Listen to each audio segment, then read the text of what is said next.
Welcome to Distorted Opinions. I'm Kayla, and this week I'm joined by Ted. And last week we teased a little bit that we have a TikTok, a new fan from TikTok, Jake Young, who goes by Shout Man out, Under. Jake. Yes, Jake. Thank you.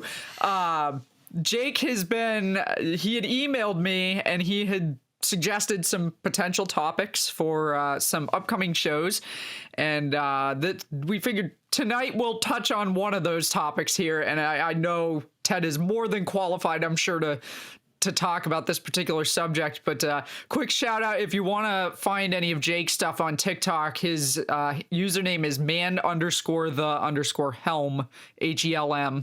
HELM. And he puts up all kinds of guitar videos and what's your favorite riff or what's your guilty pleasure, those types of things. So cool stuff over there. Definitely go check him out if you're on TikTok. But the topic that he suggested, or one of them, is what are some of the craziest things that we've seen at concerts? And if you've followed the show for a while, you know Ted is an avid concert goer and has shown us his ticket book a few times now with all the concert tickets that he's collected over the years. I'm really curious to hear some of the stories. I personally don't have a ton that I can think of as far as crazy things that I've seen, although I could think of one incident comes to mind as far as like an annoying thing that I've seen at concerts. And actually, Ted, you and Michelle were there for this incident, but kind of my pet peeve with live concerts is the cell phones, and everybody's gonna have their cell phone out. But we went to a show at the Bull Run, which we've talked about. It's a local venue. When was this? It was probably like 6 or 7 years ago now, and we saw Ronnie Earl, because Ronnie Earl always does he used to, I don't know if he still does, but he used to do a birthday show at the Bull Run every year, and his birthday's actually the day after mine. So my parents got tickets, and we ended up having some extras, and you and Michelle had come, and there was a guy that sat so if you're not familiar with the venue, it's kind of like a dinner show. So they have round tables that everybody sits at, and you can show up early and order a meal. And they tend to pack in more tables than they do for other shows when it comes to the Ronnie Earl show, because he's a local guy, so he kind of brings in a crowd and they want to accommodate as many people as possible, and that's fine. I get it. But there was somebody down at the table in front of the stage that, no joke, the entire show held up an iPad like over his head, filming the show, to the point, like, I can't say with any certainty, but it almost seemed like Ronnie was avoiding that side of the stage to an extent because the guy would not put the frickin' tablet away. But more annoying was we were sitting kind of toward the back, and in that place, generally, you can't get a bad seat. It's not a big room, so no matter where you sit, you get a good view of whatever band or artist that you're going to see. But when somebody's up front with an iPad over their head for the whole show, you kind of can't really see through that, and it drives me nuts, because I paid money to go see the show. I want to see the show live, not go look for somebody's crappy iPad footage on YouTube after the fact where I can see what I didn't get to see through their iPad the whole time they were holding it up. So just not a crazy thing, but a pet peeve I have is put the phones away. Don't bring, of all things, like, the phones are one thing. An iPad is another thing. I feel like that show was 10 years ago. I feel like I don't know if it was quite that long, but it was a while ago. Yeah, it was a bit of time ago where it was still an era of old people holding up iPads to take pictures and things like that. So I still saw that at weddings it's still a fairly terrible recently. thing. Yeah, it's still terrible. It should not be acceptable. But that was an era. I don't remember that at all for that show. That's funny that you remember it. I have no recollection of that individual. I remember it because I was so pissed off I couldn't see anything through his iPad, which was driving me nuts. So, in fact, I think my dad might have seen I don't know if it was the manager of the venue or one of the owners, but he saw somebody who was somehow involved at a higher level with the bull run when he was, I think, down at one of the local restaurants or something, and ended up telling them, like, you know, we love going to the shows there, but it's really kind of frustrating when you've got a no cameras policy and stuff, and you've got somebody who's clearly in front of the stage holding a large device over their head the whole time. They do have a no camera policy for their shows too. That's funny. Yeah. I mean, it's clearly posted, right? Anyway. Yeah. I mean, yeah. So, but yeah, it's no for enforcement. me, it stuck because I was really annoyed that I couldn't see anything. And if you know me, if I've gone to see a show, especially if it's a fantastic guitar player, I want to be able to see them play when I'm there to see them live. And if I can't see that because some schmuck down in front's too busy filming the whole thing on his iPad, I'm like, it kind of pisses me off, and it's something that sticks with me. But I mean, it's just in general, the whole phones at concerts thing. Like, I'll take out my phone and take a couple videos here and there. I mean, you, as you well know, we went to the Guns N' Roses show. I filmed a few but clips. Also, we're not in that particular show. There was no obstruction for anybody behind us. We weren't, and it helps us. Phones are small anyway. So, but yeah, no, there's a time and a place for it. And, you know, yeah, but I also want to enjoy the show, not spend my whole time looking at the show through my phone and trying to video the whole thing. So while I will film some clips, I'm also trying to spend more time just taking in the show and getting to enjoy the live music that I can't hear on the computer. It's not the same thing as listening to a recording of a live concert. I'm there to see a live concert. So, you know, for me, that's my take. I get it. Everybody's different, but you know, it's funny on the rare occasion that I've seen footage of a concert, and I feel like this tends to be the case more like over in Europe, that there are, what band was it? There was a band that I saw recently that I was really surprised because they had footage of the concert of the fans, and there really wasn't anybody with a phone out. Whereas around here, it seems like just about every concert you go to, there's like very few people who don't have a phone out filming the entirety of the show on their phone.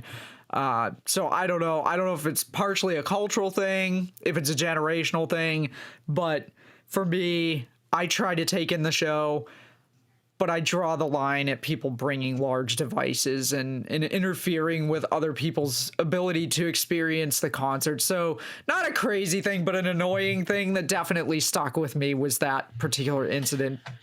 Sure. You know, a lot of this, when I first started going to concerts, I didn't have a cell phone. And then when I did have a cell phone, it was a flip phone. Yeah. And no camera on it. So it wasn't until maybe 2012-ish that I actually have any photography from any of the shows that I've been to. And it's not a lot. And then in terms of actual video for myself, I have Rain and Blood, Slayer's last performance, because it's Slayer and it's their supposed last performance. We'll see how that goes with many other bands that say they're retiring. And Guns N' Roses, both shows that I've gone to. And otherwise, that is basically it. I don't have... I might have pictures, but it's just a picture. I'm not filming a whole song necessarily. It really has to be significant for me to even consider it. But segues over into some crazy shows that I've seen. Yeah, I'm curious about this. So I'll so many. As you were just talking, I was like, oh, I forgot about that. Oh, I forgot about that. So I made additional notes. So in general, for the most part, concerts usually run on time. Pretty straightforward. There were two notable times of mine that bands were just late. In particular, Damage Plan was supposed to be on stage, and this there's a WAAF Loca Bazooka, their festival they had in the summer, multiple stages.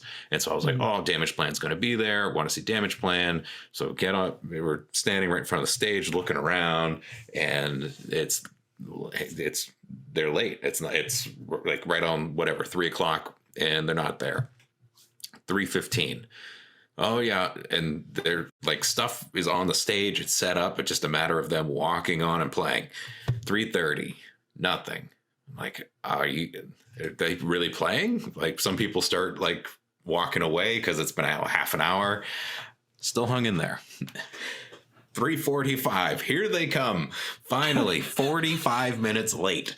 And then they play their set. It was awesome. And it was the only show that I had seen of Dime. So that was my only live performance that Dime was in. That was the summer of 2004. Obviously, died in December. But so late happens. Another instance of late to a fairly significant amount of time was a Marilyn Manson show. The opener band started right on time. The band was called Ours, Ours, and I had never heard of that band. Thoroughly enjoyed that whole set. They played their basically their first album. It was great. They finished, and then the lights dim. They changed the stage, and then we're waiting and waiting and waiting and waiting and waiting. An hour later. Oh my God. They had come out at like the 30-minute mark, because people were just like, what the hell's going on? Granted, this is a theater, so everyone had seats. There really wasn't a pit scenario here. I want to say it was the Orpheum Theater in Boston. And so just kind of waiting. And then the guy came out and said, oh, there's a slight delay. We'll keep you informed. It's like being at an airport and being like, there's a maintenance delay. We don't know how long it's going to be. I'm like, is Manson even in the state? Like, what is going on here? And so after coming right on an hour, okay, everyone, the lights go dark and everyone finally freaks out because holy moly, it's been an hour. So timeliness of crazy is just where I want to start with crazy shows. Next is general crowd behavior. Kind of a larger subject. Was at a Shadows Fall show up in New Hampshire. And at the time, the lead singer of Shadows Fall had dreads down to the back of his calves. And during the show, he decides to crowd surf from the stage, have the microphone in his hand, singing the lyrics, but he's got close to 6 foot of hair, dreads. And so he's crowd surfing, and then he's like, all right, like, send me back. And people start sending him back, but there's someone on the other end, and they're pulling his hair from like 5 feet away, because they've got his hair. And I remember him like leaning up and just grabbing his hair and just like yanking. It's like, get off of it. And then that was like the only time he jumped in the crowd, because people were just being rude. Yeah. Guy's got a lot of hair and people are just yanking it. Wow. So yikes. I was like, wow, all right, people are silly. And concerts, people drink and start doing crazy stuff.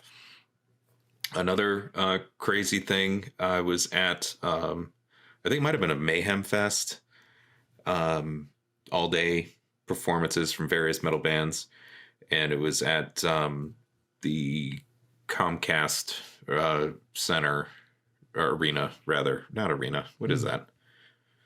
It's partially covered, more open air-ish type of Okay. venue. Yep. And so we were there, and then we had an open air seats, and there was lawn behind that. And during the afternoon, people started grabbing clumps of dirt and throwing it towards the people with seats. And we're talking like hunks of like softball sized clumps of grass and dirt. And they're common. Like it was getting a bit violent for how heavy, and it's a clod of dirt, and people are throwing it high and far, and it's getting into the covered section. Granted, there's still a lot more space to the stage, but had open air seats, so it was raining dirt. And then people started throwing like water bottles with water in them. Boy. So now it's become extra dangerous because it's a hefty, bit of water. Mm-hmm. So Disturbed was playing. I'd already seen Disturbed, granted, but it was also more important that I just turn my back to the stage and just watch and just pick clobs of dirt as I see them, and like basically build a nest at my feet with how much was flying around. And enough so that Disturbed stopped the show. Like they finished, they paused the song. I may have been mid-song or right at the end of a song during their set.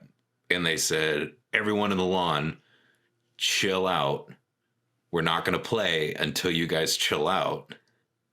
And everyone's just like, holy crap. Like there's no more music. The whole point why we're here. But just because all these people are starting to throw stuff, they stopped the show just to address the crowd to knock it off. Wow. And then it was like a 5-minute break almost. And then they started playing, finished the rest of their set. And only like, I don't know, 10 bad apples were still throwing dirt after that. But it wasn't the absolute barrage of dirt before that. So that was a thing. Jeez. You can't even watch. At least they stopped to like deal with it instead of letting them just keep doing it. Pretty wild. Because you think you're safe in a seat or by your row. It's not like a mosh pit or right. Yeah, it was just clumps of dirt, but they were softball size, so they were people hucking. There was like no lawn left. I don't know how, like. And ticket prices probably went up at that venue for having to repair the lawn because of the idiots throwing stuff. I'm sure. Yeah. Yeah. No, that was a crazy one. Yeah. And then I've seen people knocked out at shows. More notably, I was at the DCU Center in Worcester, and there were no band was even playing. It was I had a seat on the side in this arena, and I didn't have floor seats, floor general admission at this time, and people wound up, they played music just to kind of have something in the background playing, and it might have been like a Pantera, or they have like the set like can't go wrong playlist of songs everyone likes. Mm-hmm. And there was one person in the middle of the floor, hardcore moshing by themselves. They wildly like flail their arms around, but no one else was doing it. It was just this one person flailing arms around to the music and having, doing their thing. And because the flails are, you don't know where they're flying around. People had given this person space. Yeah. So there was room for this person to do this for the time. And then all of a sudden, out of nowhere, I happened to be looking down at the stage at this guy who'd made his one-man mosh pit. And someone walks into the circle and decks him across the face. Just out. Boom. And then like all of a sudden it like people just the guy punched him and then he like walked out into like disappeared Just back walked into the away. crowd. Yeah, he just like knock this off, you're annoying, and just knocked him, and then disappeared in the crowd. And then like because he wasn't moshing, you know, the crowd enveloped him. The guy knocked out again, and he was and that was it. Self-contained problem. Like no one, he wasn't, you know, it wasn't like out cold, clearly knocked out for being on the ground after getting hit, but you know, didn't need to medical attention or anything like that it seemed. But yeah, that was a weird, crazy thing to witness. Yeah. And then I was at another knockout that I saw was at the Palladium in Worcester. Worcester's just a fighting town. Well, I got some stories about Worcester just from having been to some of the venues, not in a like, well, I'll share after. I might have actually shared some of the stories, but anyway, yeah, Worcester's an interesting place. Yeah, so I don't quite recall which show it was. I don't know if it was the Every Time I Die. It was Every Time I Die and a few other folks were playing. I had 3 or 4 bands that day. This was 2008. And there was just the mosh pit and someone swung a wide fist and clipped the guy right in the jaw and right out. The guy that knocked him out went to like be like, "Oh, dude, you all right?" Like, yeah, it wasn't like a malicious like fight, but it was a incidental actual knockout, and the guys picked up his glasses and like he just was shuffled up the stairs and away from the stage, and that was the end of that. But that one I was only like 2 people away. Yeah, and just being a wall of the mosh pit, not participating, and that was close. Yeah, sounds like it. 2 people closer, you could have been the guy getting knocked out and carried off. He was also participating in the mosh pit too, so it wasn't just being a bystander. Sure. But yeah, do you have want to jump in with your story on? So I might have shared a couple of these stories already. So if you've heard them and recall me telling them on the show, feel free to stop me. The 2 places that come to mind, actually, one of them, I think they just demolished the venue, but the Lucky Dog. Oh, is that gone? I didn't realize that was gone. So Mike Shue, who we've talked about on the show, was a DJ on WAAF and is now on the Pike in Worcester. He posted something the other day, and I forget, it became another venue. Now, to be clear, the Pike in Worcester is another radio program. Yes. Not the actual Mass Pike that goes through Worcester. Right. The actual place. This is a radio program. They call program. it the Pike. Yes. The radio station. I forget what the venue became after it was the Lucky Dog, but he posted a picture that they've completely demolished it, and he was at the location, had pictures of the place just leveled, which it was, I think you could safely say, a dive bar. So by no means was it a nice place that got knocked down. But I do have a question about the debris of the Lucky Dog. Was the debris just as sticky? From the stories that I've heard, I have never stepped foot in the Lucky Dog. I just know that the floors were sticky everywhere you stepped. Had some sort of tack to them. So I'm curious if all the debris, if everything was just as sticky as the floors. I mean, he didn't say in his post, and he took a brick. So I would assume he wouldn't have taken a brick if it was sticky. He touched it and it got stuck to his hand. That's exactly it. God. No. Well, what I will say is I don't know whether I was relieved or disappointed in my experience there after having heard so many stories leading up to it. So I'd been in a band called Next Town Over, OVAH, like Bostonians say it. And we had the gig coming up, and actually, so Matt's dad was the other guitar player in the band with me, and I had heard all these stories from him about the Lucky Dog, and like there's bullet holes in the ceiling, and you go into the men's room and there's like nude photos, like centerfolds are posted up on the stalls and stuff, and I'm like, okay, so it's a dive bar. I show up and I go into the ladies' room, and I'm wondering if I've wandered into another establishment next door or something, because the ladies' room looked like you'd find in the Olive Garden. It was not at all like, I came out and I was like, Rich, I don't know what the men's room looks like. I mean, I've been told, you've told me the stories, but the ladies' room is a totally different experience. Like, That's funny. It looks kind of classy compared to the rest of the venue, to be totally honest. Other than that, it wasn't there wasn't a whole lot to report on that venue. I can just say that I was, like I said, unsure of whether to be relieved or disappointed in the fact that the ladies' room didn't look anything like the men's room was described as being.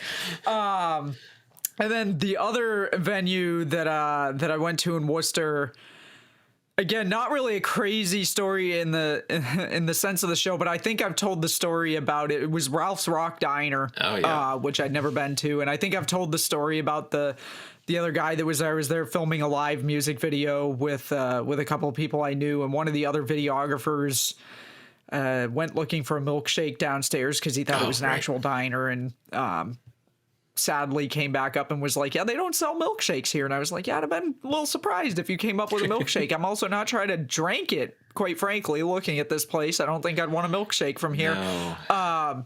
But the more interesting part was the fact that the guy I was filming the video with had unloaded all this gear upstairs into the concert hall, including a jib, which if you don't know what a jib is the big, you've probably seen it if you've ever seen behind the scenes footage of a movie set or a TV show set. It's the big arm. They've got the camera on it. It's how they get like overhead shots of the audience sometimes, or depending on what they're trying to get a shot of, they might get an overhead shot of a scene or something. So he had a small jib that he was using to get some of the footage in front of the stage.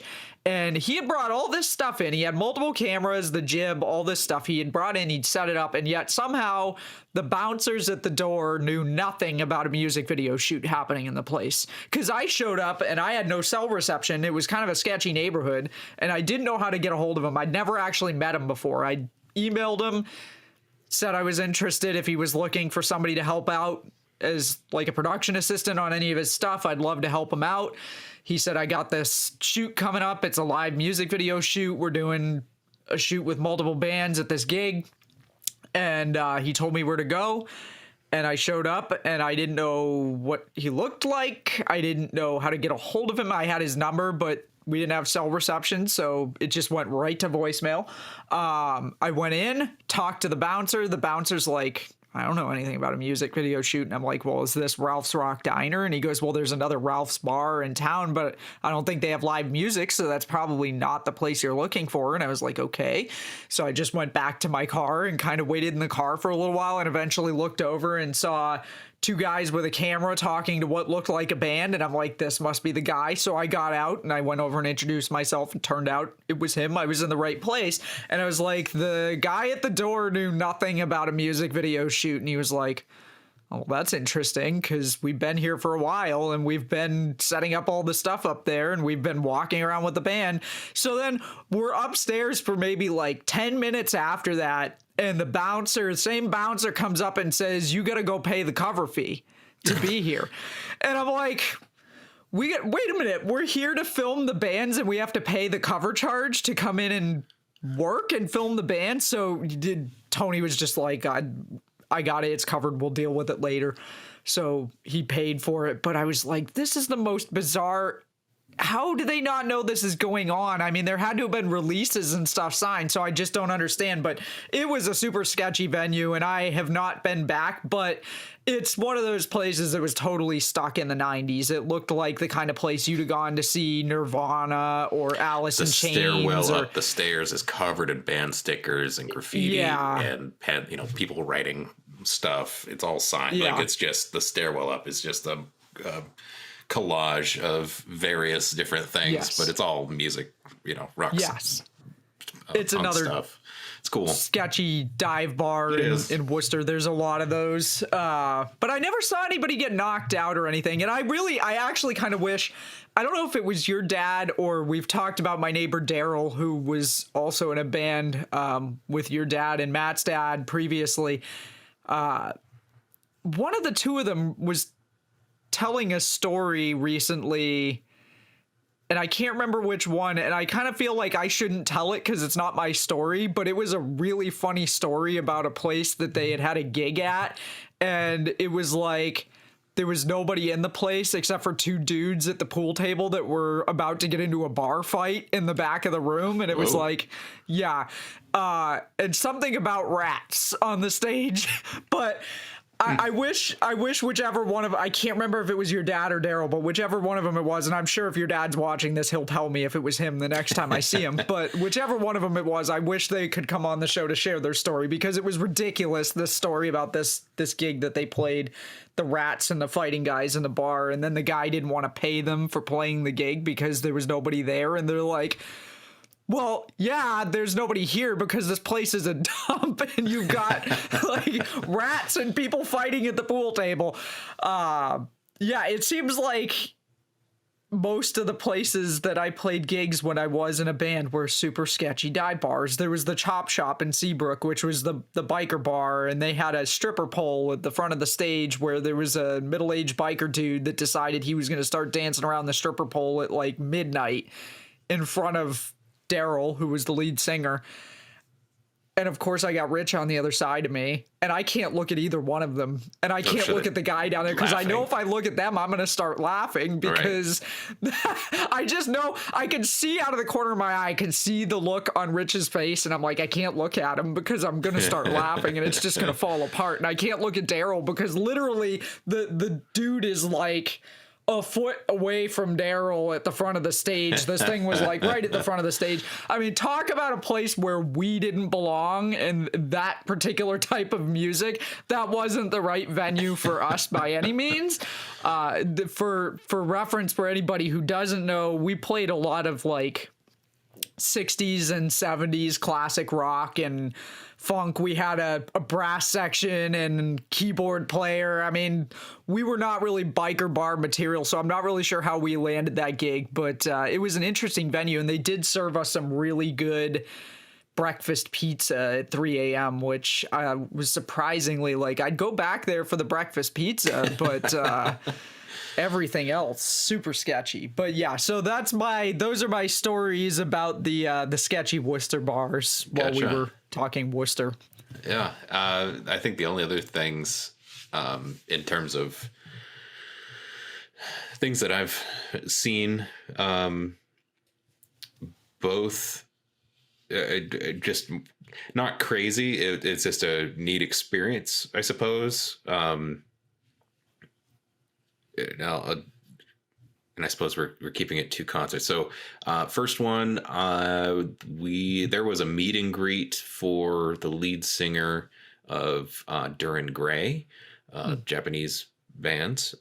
They were in the US. I saw them 2007, 8, and 9, or 06, 7, 8, something like that. Mm-hmm. Three different tours, 3 different years. And one of them, there was the opportunity to get a CD signed, and I had my camera with me. It was one of the disposable film cameras, so it wasn't like phone or anything. And people in line, like, were peering around other people in line to try to get pictures, and they were adamant. No pictures. If you took a picture, they're taking the camera. And anything, and if you got pictures, a roll from your day at the concert, and there are 0 pictures. And we get up to the front, and I've started to hear people just like, oh, no picture. I'm like, I'll for good effort, I'll ask as well. And no, we'll take it. And I'm like, oh, crap. All right, well, there it is. And then we get to the front, and there's Keo. He is like 4'11". He is the tiniest dude of musicians that I have ever met. and so I got to shake his hand, and he signed the CD and whatnot, and then we moved on. But just like the threat of people, like the possibility of getting your camera taken away for just wanting a picture, like just zero tolerance for that. And then the other crazy, well, there's always more, but another crazy time was a Marilyn Manson concert in '07. Made it to the barricade and hanging on. I don't know if, side tangent, if you've never been on the floor of the stage, everyone wants to rush the front. And there is a way to officially claim space at the front of the barricade. Okay. And it starts, because usually it's always taken, you always want to go in between bands. If you can't get there early, go between bands. People usually go to the bathroom or whatever while they're tearing down, setting up. As soon as you reach out and just grab onto just one arm, just like you've got like shoulders, and then you put your arm between those people, and then you secure your hand on the barricade, and then you work somehow in, and then you get two hands side by side, and then you spread them apart, so then you have space. So that's a tactic that works for me. Okay. Slowly, like we're talking over the course of like 10 minutes. So. Like it's a slow process. Then eventually you've claimed your space. And so we wound up doing that for might have been first band into the second band for that Manson show. And then we happened to just have the front of Marilyn Manson's show when he was on, and great performance. And then all of a sudden he like got off the stage and went between the stage and the barricade on the other side, because we were on stage left on the right hand side facing the stage, and went off to the other side, stood up on one of the security stool steps on the barricade, and then people just like losing their minds, and like everyone's just like rushing to the front because they want to get closer to him because he's like super close to the audience. And then he gets down, comes over, and I'm like, oh, you gotta be kidding me, he's gonna do it on this side too. Well, I didn't realize that there was a step right on the other side of the barricade that I had secured. And so Marilyn Manson comes over, stands right on the step, and now he's an arm's length away, and then like he leans over the barricade, and he's in my face, and he's got like the pink line across his eyes down towards his ears, and he like eye contact real close. And it was awesome. And people are just like mobbing to the front. They want to touch him. They want to grab his shirt. They like people just, and so I see everyone, I feel everyone, like the weight of, I'm holding on, but then like the pressure pauses because everyone's gone as far as they can. And I reach up and I was like, whatever, grabbed his shirt right over the heart because he was right here, and sweaty, gross. I mean, and so like then he just like steps back down, but I'm like, holy crap!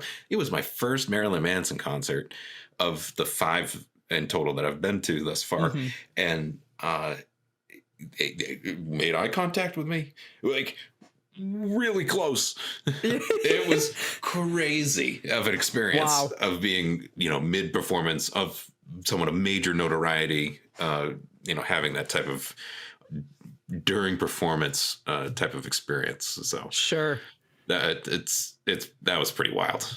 That's pretty crazy. I mean, speaking of being sweaty during a show, there's one other thing I thought of that I don't know whether or not you remember this. So we went to see Local Bazooka 2006, which was at I don't know what it was called at the time. It's the Xfinity Center now. I don't think it was the Xfinity Center then. And Powerman 5000 played, and they finished up their set.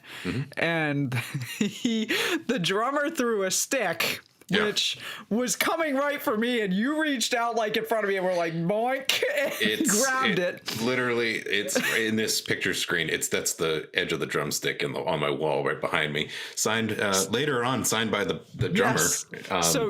Yes. Yeah, you guys did the meet and greet. You got it signed. So Ted got the drumstick, and then I ended up catching the guitar player's sweaty towel, of all things, which I still have, but rest assured I've washed it because I'm not disgusting like that. But yeah, it was pretty gross when I caught it. I mean, yeah, those guys sweat a lot. It just, it happens, you know, you're running around stage, especially if it's in the summer, can be a little bit warm.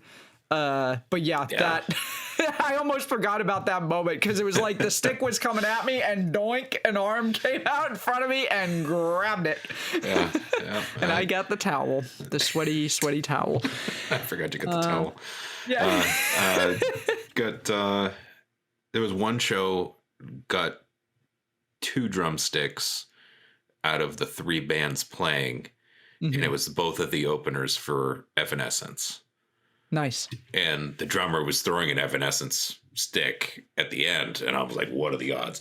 Okay, I already got 2 from some Sick Puppies, and I forget the other band's name, Julian K. Julian K, the drummer had the signature Vic Firth stick. Still have that. And then the Sick Puppies stick. And so it was weird just being, you know, finally at the main performance, and I've got a set of drumsticks in my pocket, and because I've just got 2, like that was also crazy, just getting 2. I almost got a third. Like, it's kind of nuts. That show in particular, that one is down in Rhode Island. But we've talked about some of the meet and greet stuff in the past, but yeah, no, I've got my diary of concert tickets, the ticket book, and you know, System of a Down, and all these other things from a million years ago. But yeah, no, trying to think anything else that I've seen that's crazy. I think those are the highlights. Or something I know. Did we do a meet and greet show? Was that one of our early shows? Yeah. I know it's not concert related, but kind of a little funny story. And I don't know if I shared it during that episode, but I probably 2000 or 2001, my dad took me to a meet and greet with Nonpoint. The AAF was sponsoring, and I'll never forget the drummer Rob Rivera. Because I got to take pictures with each of the band members, which was kind of cool. They came out, it was at a Strawberries at the time, which no longer exists, and they'd all come out after, and we're kind of like hanging out in the parking lot. And so I got pictures with each of the band members, and I remember taking the picture with Rob, and he put his arm around me, and then because my dad had taken me, he was the one taking the picture. He goes, "This is your daddy?" And I'm like, "Yeah, that's my dad." And he goes, "Oh, sorry," and he kind of like separated a little bit. It was just a humorous moment, but yeah, meet and greets. Yeah, some interesting stuff that happened. Zakk Wylde. So speaking of not being able to take pictures with people during meet and greets, so I met Zakk Wylde at a Guitar Center. I think it was the one in North Attleboro, and that was 2001 or 2002, and they had a policy, no pictures with him. So you could get something signed, you couldn't get a picture. There was nothing about like somebody else couldn't take a picture of him signing your stuff. They didn't care about that, but they weren't going to allow, like, you couldn't get something signed and get a picture with him just because there were so many people waiting that they didn't want to take up more of his time having him have to get up or walk around the table or let somebody walk around the other side of the table he was at. So they said, you can't get pictures with him. You can just get something signed. So we waited in line. We get up there. he signed my guitar. I got a Randy Rhoads V that I brought, and he signed it. And my dad has a picture of him signing that. And then I saw other people that he was taking pictures with them afterwards. And I'm like, but they said we couldn't take pictures with him. So I got in line and went through line again because he was like, yeah, he didn't care. It was his manager that was like, Right. no pictures. So I got in line again to be able to get a picture with him. But yeah, it's interesting how some bands, like I'd also met Stained, and it was the same thing. Like you could either get a picture, or you could get something signed, but they weren't going to do both. And I decided I'd rather have them sign something, so I had them sign the CD that I had picked up at that meet and greet. But yeah, Zakk Wylde. It's funny because so Chris, I don't know if I should say his last name because he's not on the show, but Chris, drummer, who was in 5 Amp Fuse back in the day, had gone with me to that, and he had an AAF shirt that he had Zakk sign, and Zakk kind of like gave him kind of a like shoulder bump after he signed it, and that's all he could talk about the rest of the night. Like, Zakk Wylde punched me, and it's like, well, he didn't really punch you, man. But if you've never seen Zakk Wylde up close and in person,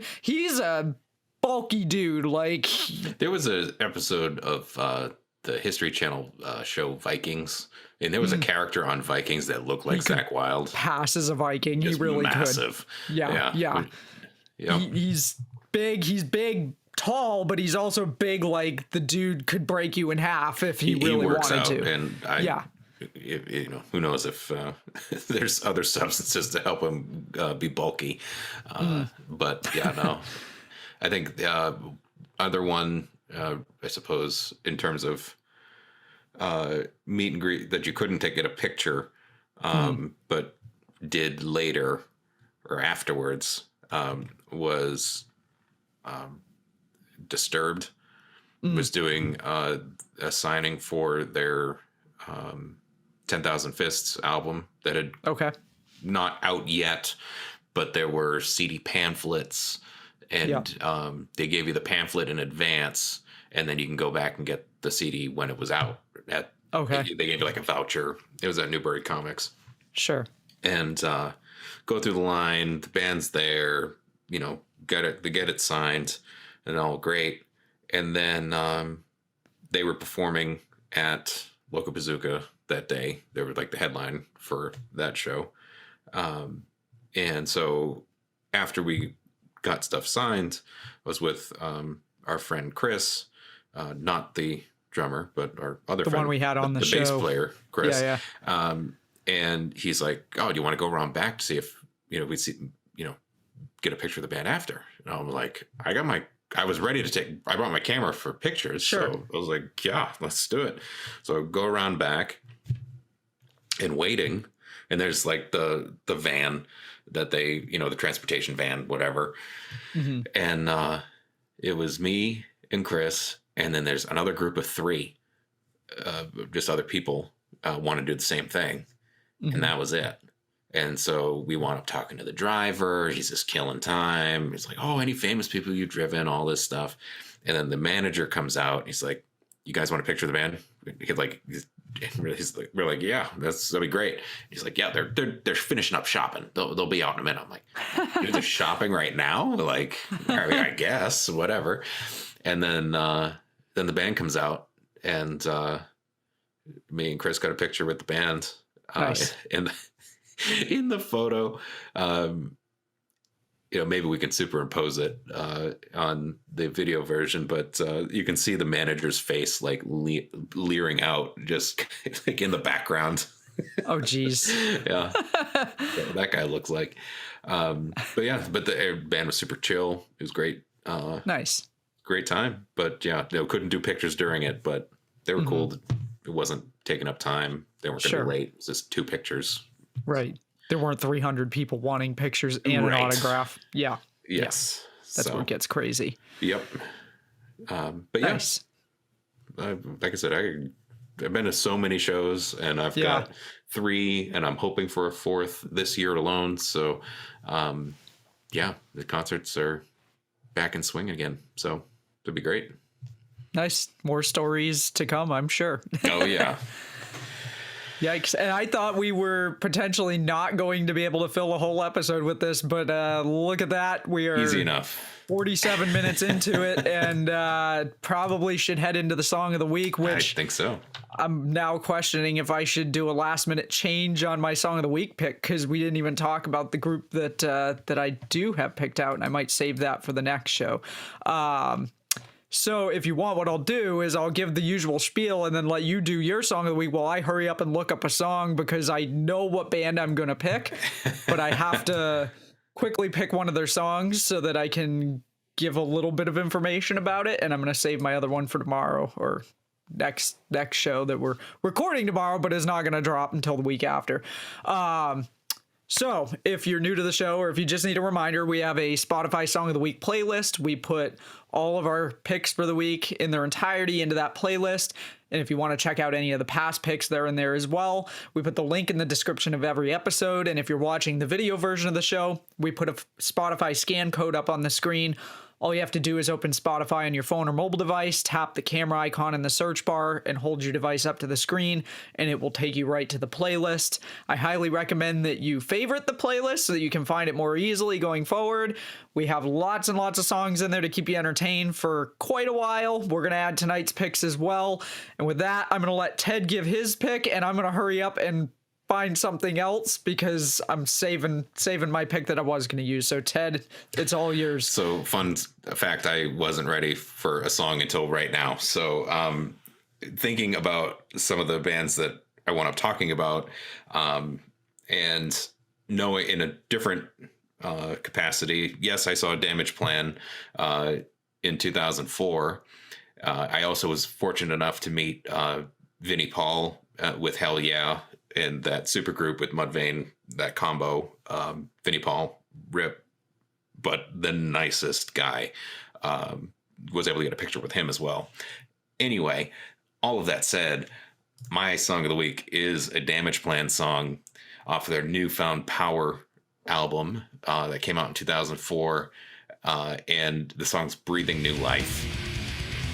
It's a bit nostalgic because that was quite a metal era for me, but this song in particular has always stood out and being very catchy, very much, Damage Plan was a bit Pantera 2.0, given, how influential Dime is on guitar, and then obviously having Vinny on drums, that those two main halves of the band have really kind of make it Pantera to me, and I love Pantera. So, but this song absolutely is awesome. It's got his, classic guitar solo thing. It's heavy.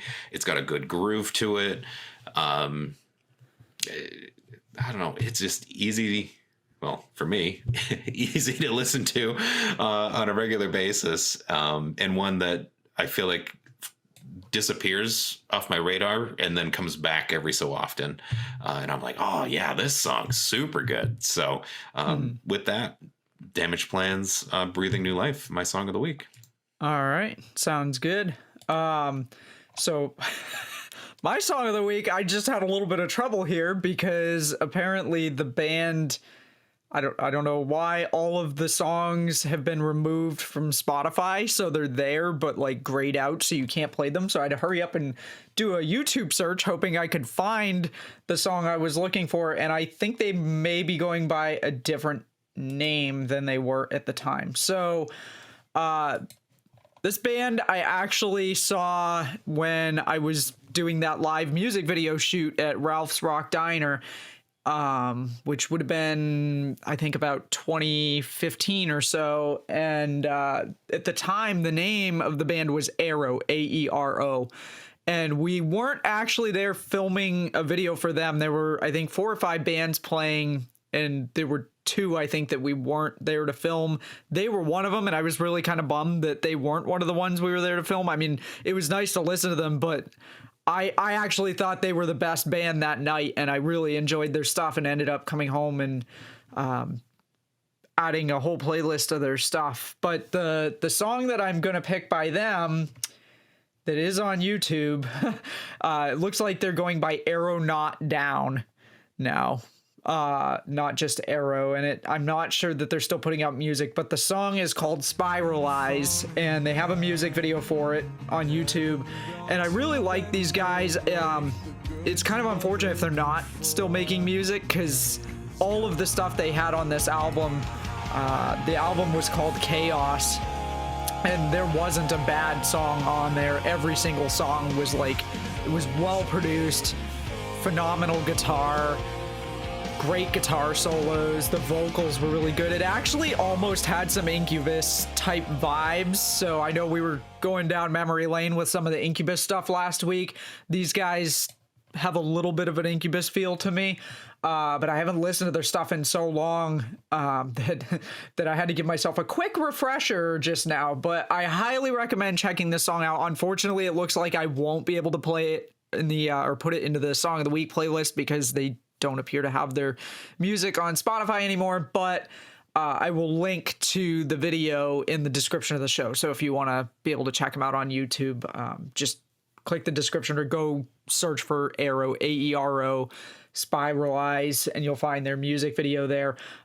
They have some of their other music on there as well. Like I said, there's not a bad song on the album, so I would recommend checking out any of it. But these guys were in heavy rotation on my iPod. I'm about to say it. I had an iPod separate from the phone, and I was listening to them quite a bit around the time that I saw them play live. So really good stuff from them. Kind of sad to see they don't appear to be putting anything out anymore, but I'm glad that some of the stuff is still out there to be able to listen to their music, because they have some really fantastic music. So that's my pick of the week, Spiralize by Arrow. And on that note, I can't believe we've already filled up an hour of showtime, but here we are. So if you have an idea for a future show topic, or if you'd like to be on a show, we are... What episode is this? 95? Yeah, so we've got... we're going to get to 104. 104 is going to be the last episode before we take a hiatus. That'll be our 2-year anniversary. So when we hit 104, we'll probably do a nice recap of the last 2 years and some of the various guests that we've had on the show and some of the topics that we've talked about. But between now and then, we have some shows to record. So if you have an idea for a show topic or want to be on a show, reach out to us and let us know.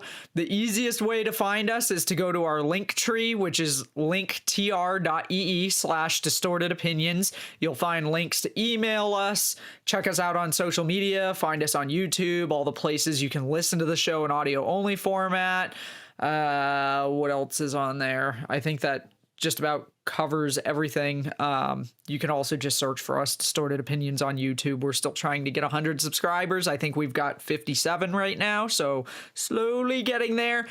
But definitely reach out to us if you've got some ideas or want to be on a show. We'd love to have guests on. We always love having guests. I'm really excited because I've had a few people that have reached out to us recently that have either given us some suggestions or have asked about coming on the show. So hopefully we'll have a few more guests for you before we wrap up for the hiatus. But on that note, Ted, thank you for sharing your stories about your various concert experiences tonight. There were definitely some interesting stories in there. People getting knocked out and hair pulled in the mosh pit, and it can be wild. It can. Yes, indeed. So on that note, thank you to our audience for tuning in, and we'll see you with a new episode next week. We'll see you then.